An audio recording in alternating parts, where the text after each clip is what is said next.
Social media is creating anxiety, not just in individuals, but now in brands. And they think that they have to get this quick hit to have any success. But it's not going to land with all of your customers. You've probably got a really wide range of customers of different ages. And not everyone is chronically online. They might not know what this trend is that you're buying into or jumping on. So whatever you're communicating is not going to mean anything to them. So that's damaging in the long run. But going more into your world on the visual side of things and talking about how brands react, when brands change their logos to support a cause, I think most people would be of the mind that show me that you support a cause, don't tell me, for a start, because it's all about actions, not words. And don't tell anyone I said that. No, I'm joking. The copywriter saying it's not about words. But every Black History Month or Pride, if you keep changing your logo to show all the causes that you support, what is your logo?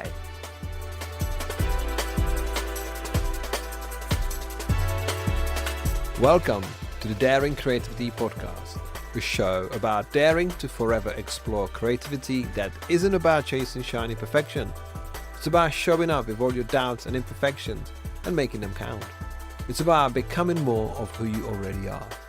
My name is Radim Malinic. I'm a designer, author, and eternally curious human being. I'm talking to a broad range of guests who share their stories of small actions that sparked lifetime discoveries, taking one step towards the thing that made them feel most alive. Let me begin this episode with a question. Are you ready to discover what happens when you dare to create?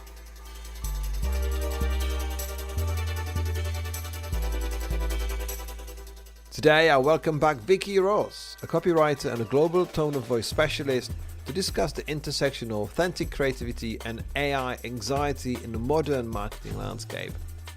In our conversation, we talked about her approach to finding distinctive voices for major brands, emphasizing the importance of simplicity, curiosity, and human connection in copywriting. Vicky openly talks about the need to focus on what makes human communication special. It's the real understanding, emotional connection, and personal experience. We also talk about how brands find their way in a world that feels more divided, why it's risky to chase viral trends instead of staying true to your brand, and why real support for causes means more than just changing your logo. It's my real pleasure to share with you my conversation with Vicky Ross.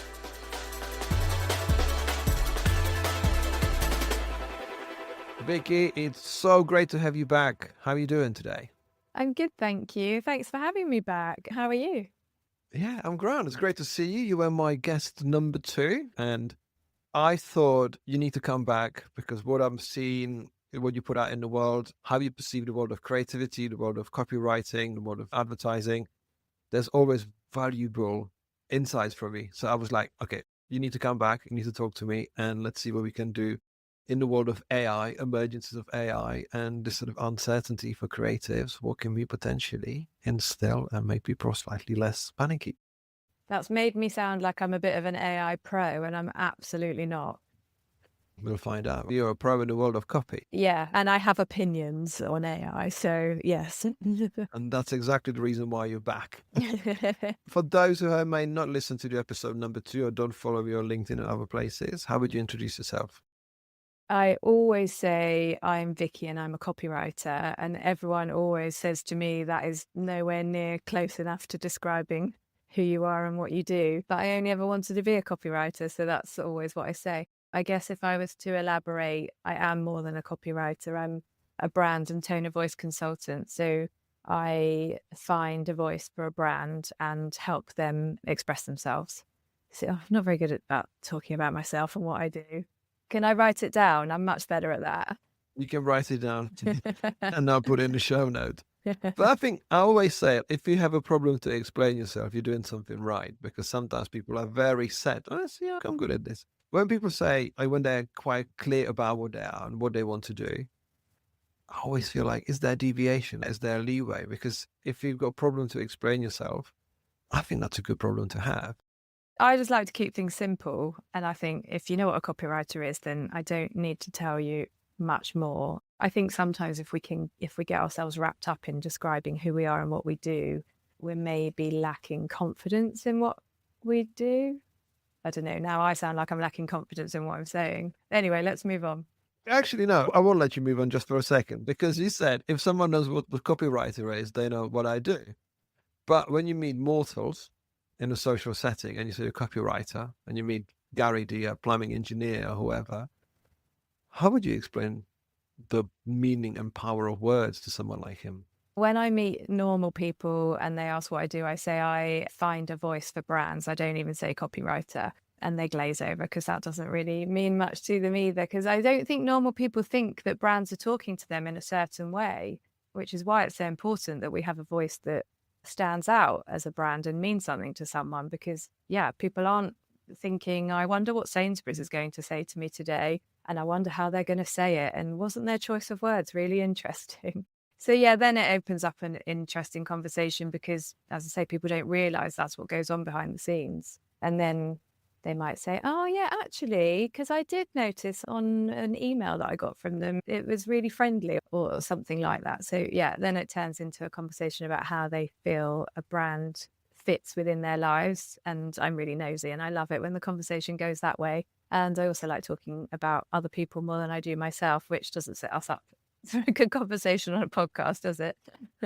No, I think it does. I think I like when you say I'm nosy. I think that's the first. I'm so nosy. That's one of the reasons for this podcast. Full stop. Because nosy, that's slightly bolder name for curiosity, intrigue. It's just that. I think if you're always trying to know what's next, what's around the corner, I think that sort of sets you up for a super interesting career, because ultimately it can also make you feel like what you're creating is not always enough. You feel like you can go further, you can potentially improve, you can find that different voice for a brand, you can find a different way how to speak to people, because, yeah, the curiosity is irreplaceable. How would you describe your curiosity? So my nosiness ends with the job. I'm not nosy in real life. Like whatever's going on in other people's lives is none of my business. But when it comes to work, I want to know everything about a brand and where they've been and how they got to where they are and where they're going and who works there and who does what. I need to feel like I'm part of the furniture, because as a consultant, and I'm sure you will feel the same, when you're working for a brand that you haven't been, I don't like saying journey, but on the journey with for years, you're not part of the team and you don't know all the insider info, you have to get on board as quickly as possible to think and act like you do. Otherwise, whatever you create on behalf of that brand is going to be really light touch and it'll show that you don't know much about it. So, yeah, I suppose my nosiness is I want to feel like I work there when I start working with a new client. How do you get under the skin of the brand? Like, how do you do this? Because you said, I want to be part of the brand. I want to understand as much as possible. What are the methods for you that would help you to do that? Like, do you have certain checklists, certain processes, certain ways of doing this? We'll be back after a quick break. This episode is brought to you by Lux Coffee Co., the first creative specialty coffee company building a platform to shine the light on emerging global talent with a mission to make a positive impact on the creative industry and beyond. Lux Coffee Co. offers exceptional coffee sourced from around the world through ethical and sustainable practices, and you can discover the current range of signature blends and single origins, coffee hardware and accessories, along with exceptional apparel at luxcoffee.co.uk. You can use the code PODCAST to get 15% off your first order.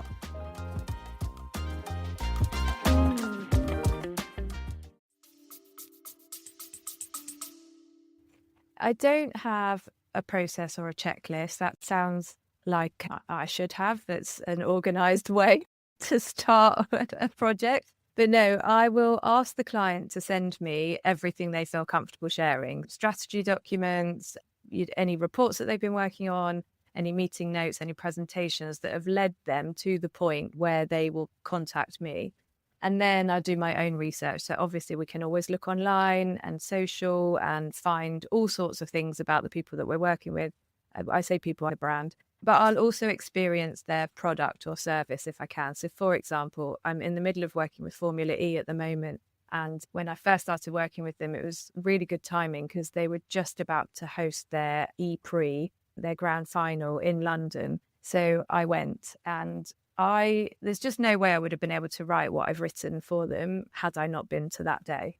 And the same goes for any brand that I've worked with. You just experience it on a different level to what you're being presented with. I guess it's like the creative technique show, don't tell. So the client can tell me anything they want, but it's not until they show me or I find a way for it to be shown to me that I can fully understand what's going on. And also at the ePre, for example, experiencing it as a consumer, as a fan. So again, not the client telling me what the experience should be like, but me seeing how the experience is affecting the people that are there, the real people that are there. When you were talking about the fact that you're asking client to send you everything, what they're comfortable sending you, how much of social listening do you do with brands? Because I found myself recently at a talk about fandom, where there's a sort of hidden fandom for brands, and how do you show up on Reddit and Discord and elsewhere. That was like, oh, wait a minute, that's a very good idea. Do you do any of this sort of research on brands? Yeah, I do.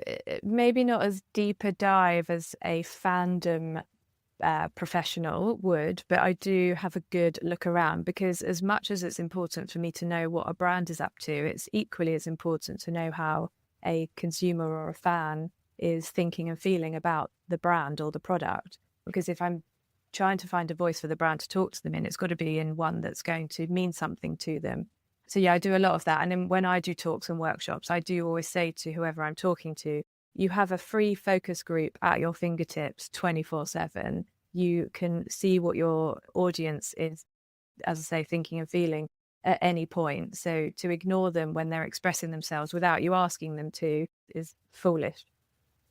This is interesting. Yeah, free focus group 24/7. Have you found brands that were unwilling to listen to this, like unwilling to take on feedback and actually stick into a particular voice that was not always open to a dialogue? No, I don't find clients unwilling. I do find that a lot of them need a reminder of everything that's available to them in getting to a successful and effective result. For example, the social media thing that we just talked about, but also just knowing what your competitors are up to. I've been working with a lot of streaming platforms, and they all want to say, and some of them do say, all your entertainment all in one place, all your football games all in one place, everything's all in one place. And it's amazing how many don't look to the side at their competitors to see that they're all saying all in one place as well. Why would you want to say the same thing as another brand? And I get that in this weirdo world that we're in of massive anxiety, that there's comfort in sounding the same as somebody else, but I just don't think there's a place for that for a brand, and in a world where you need to stand out and make money. If you are in a category that looks like wallpaper and people can't tell the difference from one brand to another, you're not going to succeed in the long term. And you could argue that the product does a lot of the heavy lifting, and it does, but so does having communication and a connection with your audience. So I'll quite simply, like I said at the start, I like to make things simple. I'll quite simply just put on a page. I'm very much a Word document person, by the way. It's about the extent of my technology skills, which sets us up for how we're going to talk about AI soon. But I'll just put in a Word document, brand name, slogan, or positioning statement, and I'll do it for however many I can think of or find, and I'll present it back to the client. And very often they're like, oh my God, we just haven't seen this or looked at it. It takes 5 minutes to see what your competitors are up to. So yeah, there's a bit of a reminding job going on sometimes when I work with clients. One of the reasons why I wanted to talk to you again is that you've got this collection of posts with the theme of that lines that AI wouldn't write. And it's an incredible collection, because sometimes we think that it needs to be pure excellence, like AI wouldn't write something excellent, but most of the things that you post are very much just about that soul, about like how does it speak to another person. So I know that in the past you've been running Easter bingo and Christmas bingo and that kind of stuff. And now we talk more about AI, because how much of a shift have you seen in your part of the industry in copywriting and obviously generative AI, especially with tools like ChatGPT and Claude and all the others? Obviously that has shaken up the foundation a little bit. What's the general situation, and how have you seen over the last few years change the part of your industry? I think the biggest change is how much AI is talked about. I think the noise is louder than the reality of what's going on. But I think social media has a lot to answer for in all sorts of ways, in everything. But with AI in particular, I think the vibe is the economy is shit. Companies don't have any money. They're not paying for creatives because they can use AI. And so that makes the creatives think, oh shit, I'm going to be out of a job. Or because they don't have a job, they can blame that on AI. And it makes clients think, oh, everyone's using AI, so I should use AI. But hardly anyone knows what to do with it. So I'm really enjoying the posts on social media that I see and that I've been seeing for the last 6 months, talking about copywriting specifically, where a marketer has said, I tried using AI for a campaign and it just didn't deliver, so I've hired a copywriter. Or copywriters saying, I lost a client to AI, but they didn't like what happened, so they got me back. And that noise is not as loud as the noise that is screaming AI is taking our jobs. And the industry publications are not helping. I find it irresponsible and insane that the industry publications run headlines like AI is going to wipe out creativity, because who is that help? It's not helping anybody and it's unfounded. And the reason I think it's unfounded, and I might sound really naive and optimistic, but I'd rather be optimistic than scaremongering. I find it's unfounded because in 2019, I did a talk at a really big conference. And for some reason, because it wasn't in my wheelhouse at all at the time, I decided to call the talk The Robots Aren't Coming, in which I presented the case that AI cannot create adverts and write copy like real people do. That was 6 years ago. That's 6 years in AI years is like 5,000 lifetimes. We're not there yet. I just can't see that it's going to completely take over.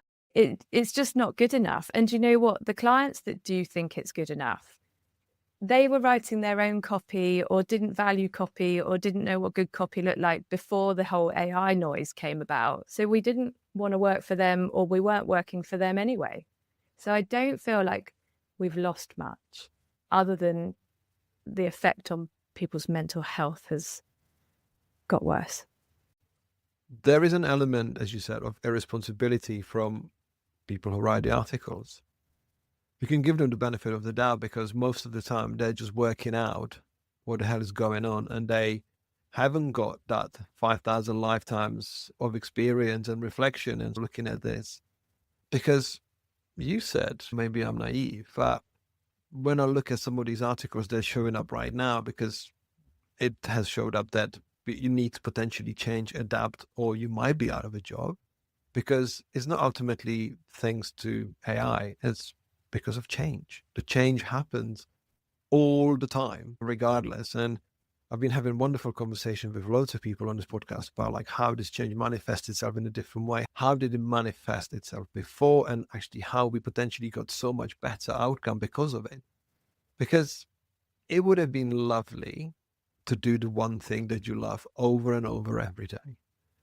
But how freaking quickly would you get bored? Because I'm from the group of people that I can't sit still. If the one thing I've done yesterday looks exactly the same today, I need to change. I need to look somewhere else. I need to find my, I would call it my nosiness, my curiosity. Okay, what is that? Obviously, what dopamine can I get out of this? Because ultimately that's what moves us forward.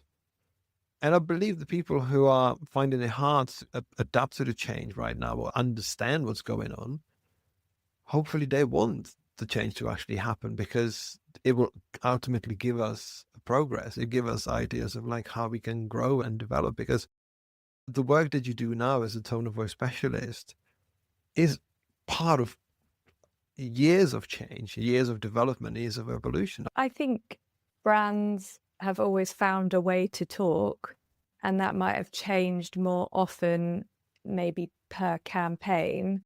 I think that there are more specialists in it rather than a whole agency. This is the client agency relationship changing as well. But there might have been an agency that was responsible for how a brand showed up, and that's visually and verbally.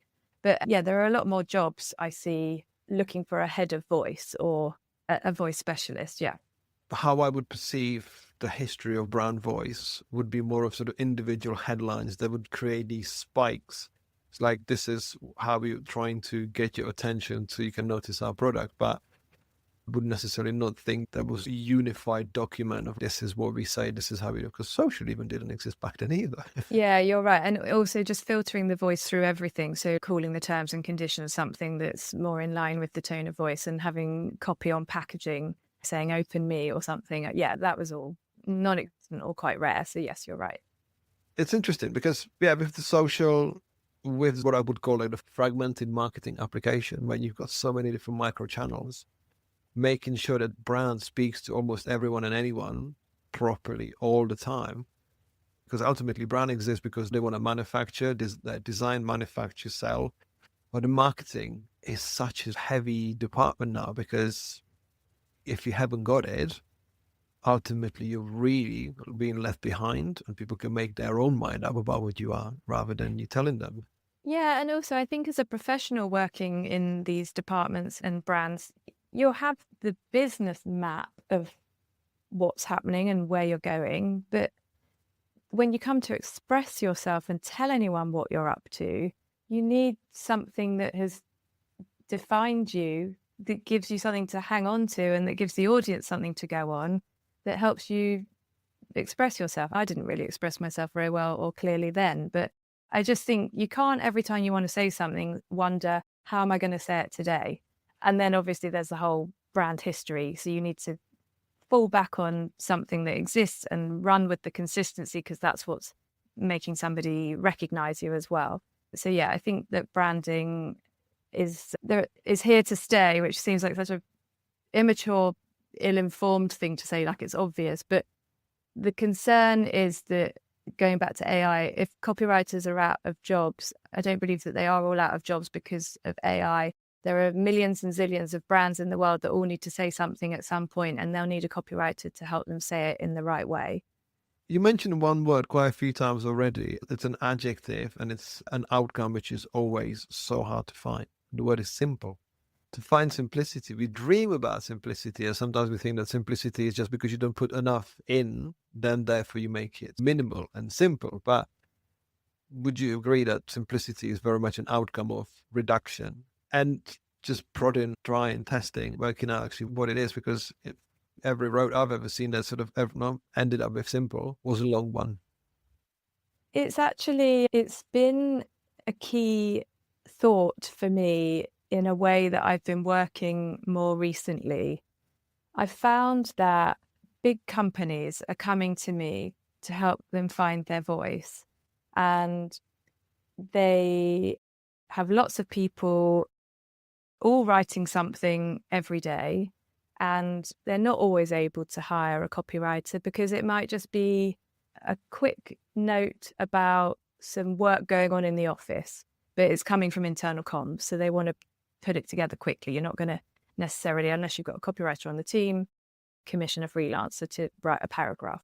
And so I found that these thousands and thousands of people, they're all writing all different sorts of communications in their own voice. The brand team comes to me and says, we want a voice for everyone to write to. And it's become obvious that in a situation like that, they're not looking for, as much as I'd love to do it, some sexy, gorgeous, glossy, indulgent brand book with guidelines on how to execute a voice with loads of examples. They haven't got time to go through that. They need something that's really simple and quick and easy to digest. So really they're looking for, my last client said, I just need a list of instructions. And so that was how I wrote the last guidelines that I wrote for them. And it doesn't mean that it's not something I'm proud of and it's not creatively put together. It just means that it's going to be adopted really easily and everyone's going to get on board really quickly, because presenting tone of voice guidelines to people, I always think that copywriters rarely need guidelines. If you tell them what voice you want to write in, they know what that means. So you're really writing guidelines for non-copywriters. And they need to understand them quickly. So the instructions are more effective than paragraphs of descriptions, the how rather than the what. This is interesting. So you mentioned a few things that I wrote down. You said there's hundreds of people writing something, and then there's this overarching sort of big voices. So big companies come to me to find their voice. And then you said for those non-copywriters to write instructions. So it's almost like you're writing a prompt for the human to execute in a way. Mostly like it's still giving a direction. And when you think about it, the people who are in those marketing departments writing, hopefully according to your instructions, there will ultimately always be a person or designer or creative or writer that want to inject that little sort of unique voice within the, I don't want to call it machine, but within the organization or within the brand. They want to say, hey, I'm thinking this way. I would like to add my addition. I would like to add my 2 pence to this. I would like to be heard and seen, even though it's counterproductive.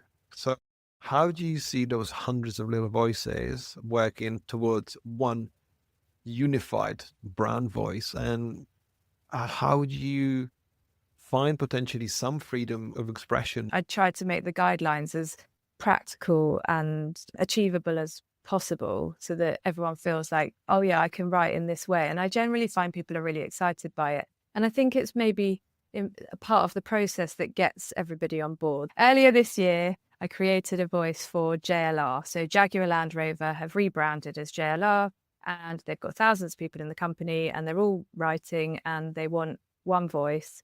And I spoke to, I don't know, maybe 100 people as part of the process. So people in all different parts of the company, doing all different things in all different parts of the world.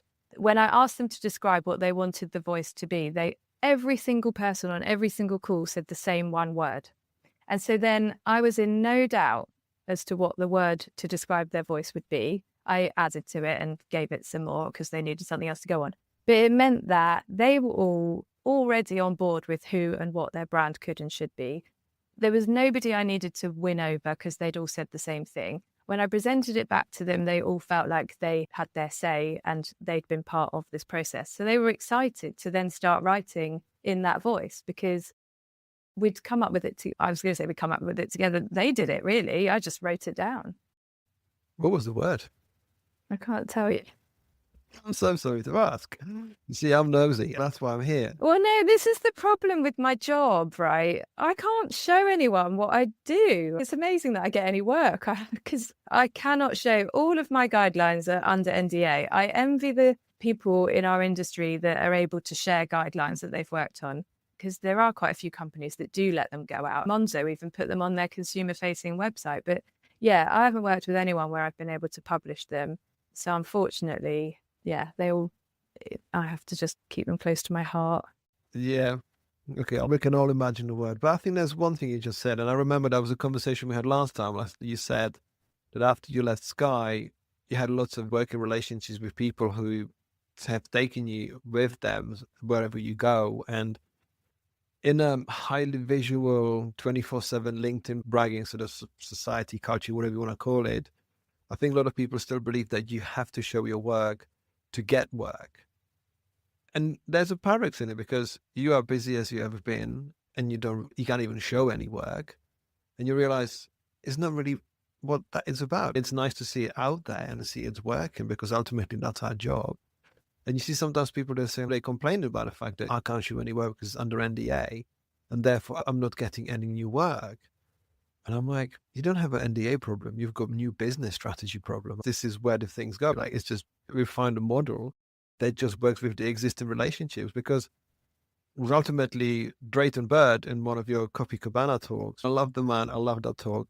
Do you know he's 89? I saw him post on LinkedIn the other day. He said in his talk, everyone's obsessed about new business. There is a lot more business in the connections you already have with the clients you already have. It's just like, how do you guide them to that next evolution, like finding that way, because it's messy and long and tricky to get new business. But when you double down and you become that trusted consultant or that trusted voice and trusted guide in taking the brand on a journey where they can grow and evolve, you have found yourself a client for life. And I think that's the best part of it. Yeah, although there's a few things that you said that probably interesting for me to pick up on. Or I said this bit, the bit about not being able to show my work. I don't think I'd show it even if I could, to be honest. It's just not like me to show off. Like anytime I haven't done a podcast recording like this for a couple of years now because I just got I thought everyone's heard enough from me. I don't need to do this anymore. And I've only just started doing interviews again. And then you get people saying, do you mind resharing the interview you did with us on LinkedIn? And I find it really embarrassing. I love talking about and supporting other people, but to be all like, look what I did. I'm not, this is nothing on anyone else, by the way. I'm glad that people do share their work because then I get to see it because I'm nosy. But I just feel it's very British, I think, of me to be so embarrassed to share my work. And then the other thing is the contacts that you said about Sky. Yes, I did say that when we last spoke, and that is how I've worked with so many more TV or entertainment brands, because most people who've worked at Sky go on to another entertainment brand and they've taken me with them. But Jaguar Land Rover and Formula E, they are not jobs that I got through people that I knew in the TV world or any world. Jaguar Land Rover, they came to me because they'd seen me talking about how I think car brands could do better at advertising. And I'd said that quite a lot on social media. And I didn't think any car brand would take any notice of what I've got to say. But JLR did, and we've been working together on and off for a couple of years now. And I created the voice last year or a new voice for Range Rover, Defender, Discovery, and Jaguar. So all their cars, or car brands, sorry. And do you know what? It was just a category I never thought I would work in or thought I would like working in. And I loved it. And I think it told me that maybe as comfortable as I was in the entertainment category and as excited as I am about TV and film, having a challenge is good for you. And I probably did some of my best work with them. But this is the interesting equation you just mentioned, because you said, I don't really show my work, and even if I could, I wouldn't show it.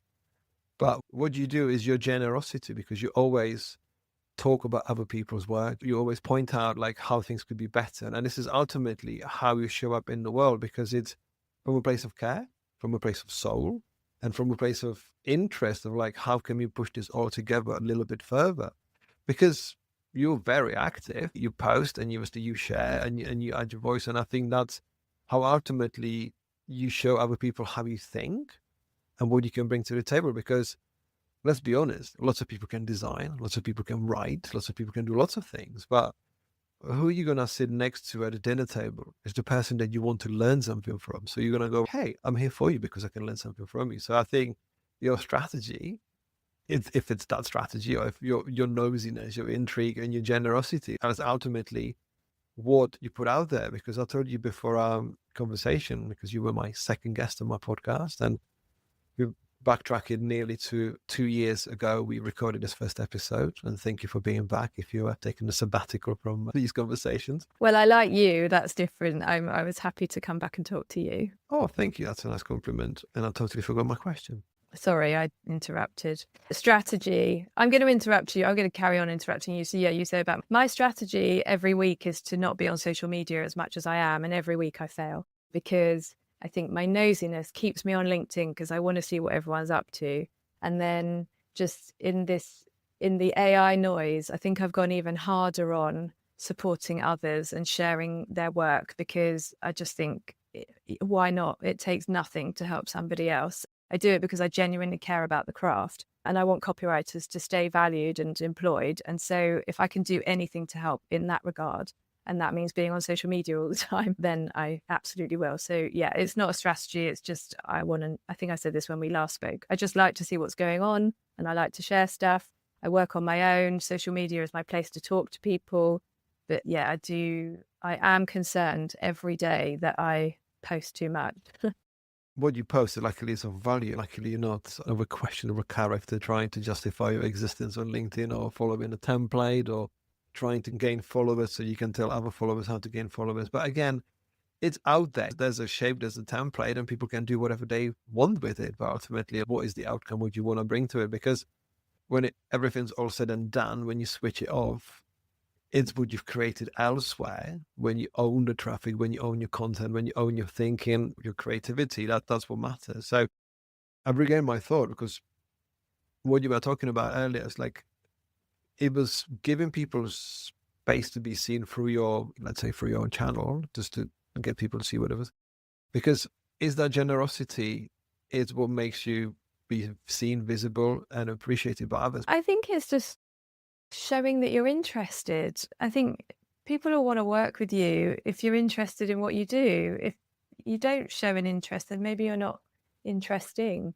I suppose you're not going to want to work with somebody who always talks about what they had for lunch, unless you're in a restaurant. So that's, as if I've had any strategy on social media, it's not to talk about my personal life. I just don't think make fun of my husband, or I used to on Twitter when Twitter was fun, but I don't talk about, what I had for lunch or how much sleep I got, which isn't very much at the moment. If anyone's interested, there you go, a sneak peek into my life. But the other thing is, I worked with Twitter a couple of years ago when it was still wonderful Twitter and not what it is now. And I remember them very clearly saying, social media is meant to be social. And I've just always kept that. However, social media has changed into what it is now, which isn't always a nice place, I still keep in mind that it's a place to be social. So if I post anything and anyone comments, I will always reply, or as much as I can, I'll reply again, because I work by myself and I haven't got anyone to talk to unless I do it online. I think it's just really nice to have all these relationships with people, some people I might never meet. Yeah, that I keep saying I don't have a strategy, but I suppose there are a few strategies in there that I've mentioned. I think that was the last sort of topic of our conversation. You said, and I've got a successful career with no strategy. And I think, despite a popular belief or experiences by other people, you don't have to have every single step outlined, like knowing where you're going. But you mentioned Twitter, which is now something completely different in the name and existence. I'm trying to think like the role of brands in a highly polarizing world that the algorithms are blitzing at any kind of big bit of humanity, because conversations would have benefited from a wider lens, from actually open conversations, because ultimately, even though most of those 2, 3, 4 sides, whatever you want to see, subsets of movements, most of the time we want mostly the same things from life, which is sometimes we are just directed by the voice that is potentially just a bit louder because there's other benefit behind it. So, without making it too heavy, how do brands slot into this and potentially adjust their voice or work in that such a sort of fragmented world that we've got now? Because a minute ago I talked about fragmented marketing, like there's a lot of places to put a voice, but now we put it on a fragmented society, or fractured society, shall I say, and it becomes something potentially even bigger and more complicated. I think that given the climate, there is a huge opportunity for brands to lighten up and entertain the world. And I don't just mean entertainment brands. I think, speaking from an advertising point of view, this is advertising. It used to be fun. Let's have fun. Not every category can do that or should do that. But in the main, if we're talking about people holidays or shopping or whatever, like, let's keep it light. When I work with a client and they say to me, what do you think of our social channels? And I have a look around and they're on Twitter, sorry, X now. I think, really? In this, you're still on X? Like, is that where you want to be? But you said, let's not get too heavy or serious. So I'll just say this and then we won't go into it. But if you look into the background of what most brands are up to, you could find something wrong somewhere. So I think just focusing on how they talk on social is probably the least of their worries. But yes, on the surface level, and for my job, I think every brand should have a personality. That doesn't mean fun or funny, but they have to have a personality to know how to express themselves, and they should say something. And this is the rule in any type of communication. They should say something that's really interesting, and if it's right for the brand, entertaining and exciting too. Would you say with those sort of micro trends, when you get viral moments with whoever shows up in Ibiza in a Lego head and everyone goes around, how much do you agree and disagree with this? Because okay, I don't need to finish my question. Yeah, I posted about this just yesterday, actually, because I listened to a really interesting episode on the Day One FM podcast about brands connecting with culture and how that phrase is mistaken on far too regular basis. I think a lot of brands thinking that connecting with culture should mean they connect with whatever is hot right now. So the Lego head guy in Ibiza or whatever it is. And it's just not right for every brand to jump on every trend. Also, more often than not, they're late to do it anyway, which just is embarrassing. So just leave it. But if it's already embedded into your personality that you are the sort of brand that A, does play on viral trends, and B, has something to say about Taylor Swift getting engaged, I don't know, if you're a jewelry brand, maybe, then go for it. But it has, for me, in my opinion, it has to be what's right for the brand, not what's right for the social media trend in that moment. That is not a strategy. It's not going to bring you long-term success results. So just concentrate on who you are and what you do and how you say it, rather than what's going on online and whether you can jump on that bandwagon or not.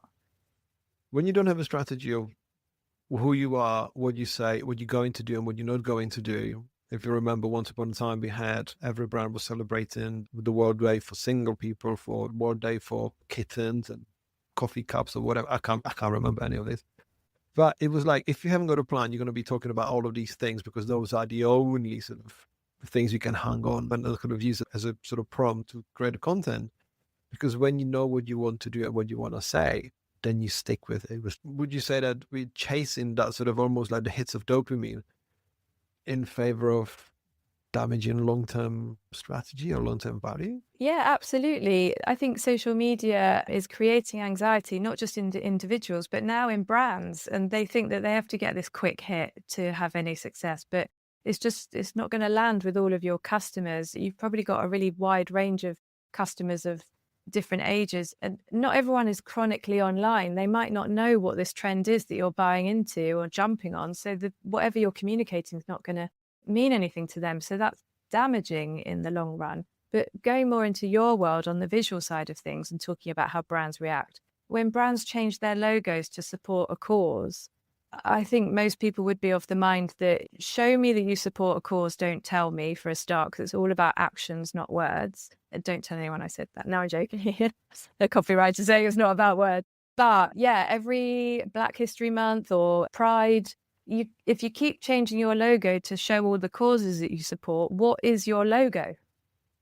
Very good question. It's a very good question. And also, you want everyone to support every cause, but then do you really support every cause? Because ultimately, when you think, let's say, charity has been supported by a number of retailers, a number of companies, they have a relationship. That there's a sort of feedback between the two, and obviously they're working together on partnerships. There's activations, there's experiences, there's things to actually make sure that that cause seems genuine. Because putting a ribbon, just amending your logo or changing the colors, sometimes it looks nice with the rainbow, but as you said, is it just a surface level signaling rather than really going down and actually supporting the cause? Because it's a tricky world, because the marketing department has to get it right whilst the manufacturing and whatever sales and logistics working on their bit, because there's a lot of responsibility, and to change behaviors, actions, beliefs, it goes way beyond that. And I'm like, how do you do that? Because that feels heavy. Absolutely. And then I think it's a bigger discussion as to how much a brand should be involved in things that are going on in the world. And probably we're running out of time, but the short answer is there's an opportunity. But I mean that in the positive sense of the word, not in the, there's an opportunity for us to jump in on something. And also, the minute you stop showing your support for something, does that mean that you don't support it anymore? So what do they do next? Because if they don't do anything, then where's the value in what they did in the first place? Or with logos that have rainbows in them, so when Pride Month ends, you then change your logo back. So it's like, right, we don't support Pride anymore. This is a different podcast, I think. In my opinion, we go fragmented world, and it's going to get even more fragmented because the way things going.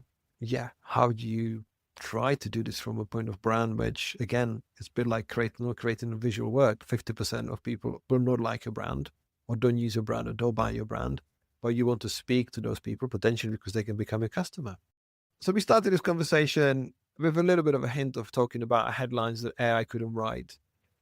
If you were to inspire, that's a big word to say, but if you were to instate hope in human copywriting, and you use the word simplicity as one of the things. How would you encourage people to look further than they're looking now, and in a way to just be more human in time of AI? I think we've just got to remember that we will always be human and AI will never be human. And so it will never be able to talk to another human in a way that will be truly meaningful to someone. Yes, it can tell them something interesting, although that's debatable because you have to fact check what it comes out with. But if we want to make a difference in people's lives, then we have to respect what goes on in people's lives and talk to the truth of that. And AI can only do that at a surface level. So yeah, I think everyone needs to calm down on whether AI is good or not. It is good, it's fine, it's good enough. But who wants good enough?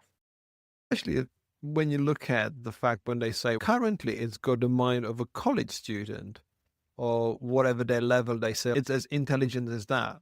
Obviously, I'm not cheapening the genius, or I'm not doubting the genius of certain teenagers to write amazing copy, but you're creating, visual campaigns, or, you create art because it's a response to your experiences, a response to society, it's a response to how you feel about certain things. And that informs your decisions, influences, informs, and inspires. And I think with AI, it's just like a powerful calculator. It regurgitates what you put in it. But if it's got the knowledge of a student with all sorts of conflicting informations, what you're going to get out is just the conflicting student ideas. There's so many good uses of AI because there's a practicality. My reason why I can do so many different things right now as a creative is because of the help of AI and automation, because it's helped me save time so I can do things that actually excite me. But I would never think that you should use it for creative work, because ultimately you would put yourself out of your own job because you would think that's what you do. Yeah. I think that there might be a risk of people who listen to creatives saying we create because we love what we do, and what we do comes from within, and it's something that we feel and it comes from our heart. And that might seem like creativity is some sort of vanity job for us. But actually, in the consumer world, if you're trying to appeal to a consumer to buy something or do something, you need to appeal to their heart as well. And AI doesn't have a heart, so it can't do that. Vicky, I don't think we can do any better than that right now. Thank you so much for coming back and speaking to me again. I treasure our conversations. I love what you do. Inspiring people, be generous the way you are, because you're making a better place. Oh, I feel the same about you. Thank you so much for having me back. I love what you do too. I really enjoyed seeing you again. Let's not leave it 2 years. Thank you.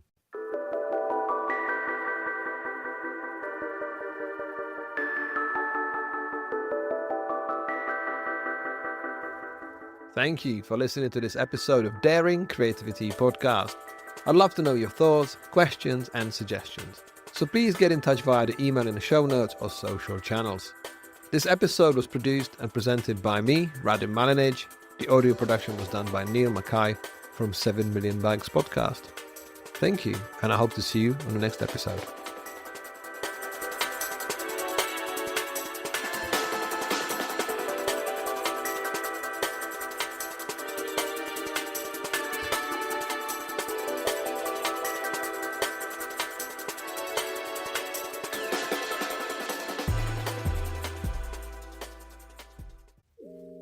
If you enjoyed this episode and would like more accessible resources to help you discover your daring creativity, you can pick up one of my books on themes of mindful creativity, creative business, branding, and graphic design. Every physical book purchase comes with a free digital bundle including an ebook and audiobook to make the content accessible wherever you are and whatever you do. To get 10% of your order, visit novemberuniverse.co.uk and use the code PODCAST. Have a look around and start living daringly.